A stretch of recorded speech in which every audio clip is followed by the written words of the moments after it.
ask us to deal with financing of net zero, people forget that we're already highly indebted countries, most island states. Why? Because we've been carrying the cost of climate for a while now.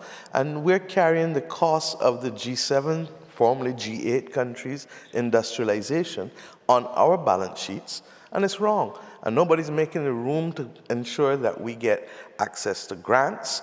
We can't borrow if we have no fiscal space easily, and the cost of borrowing is also prohibitive.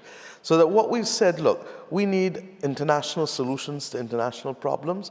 We need an international balance sheet that takes away this debt, because when we do it, we crowd out our development and the SDGs being part of our national program.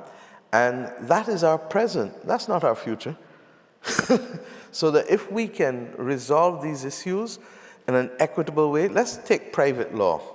If you lived next to me and you dumped on my property, I would have a legitimate claim against you for nuisance or for tortious interference. Internationally, we have nothing to rely on other than morality. And that's why I say that the world needs global, moral, strategic leadership. And that's why I say that ordinary citizens ought now to demand, because while we in the islands are the canaries, you are soon going to be the victims of that. Which country is hit by a hurricane every year? Do you know? The United States of America. Every year. It's just different states. Barbados is that country where modern racism in the Americas started, when the British literally settled in the 17th century.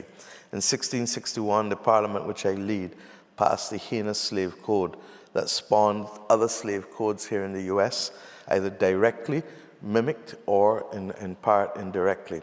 And we feel that we have a moral obligation to be able to start to deconstruct the racism in all of its forms. It doesn't only come in laws that are still there, but it also comes in ways in which people undermine democracy, in ways in which people prevent people from voting, in ways in which people make judgments about people because of color or race. And we've got to work hard to deconstruct it.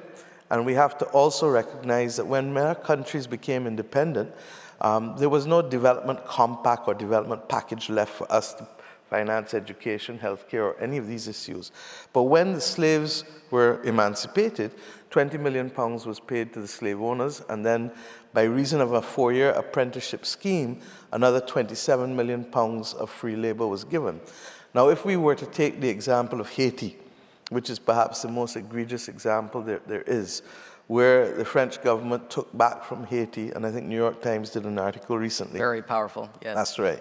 So you know that even though Haiti declared independence, they then had to pay the French government for a significant period of time a portion of their customs duties. And yet Haiti today has never recovered.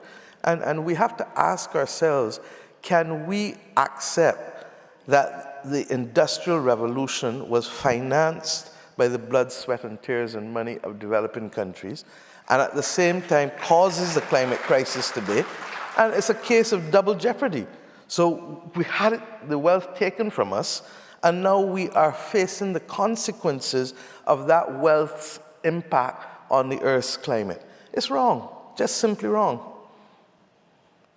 Thank you.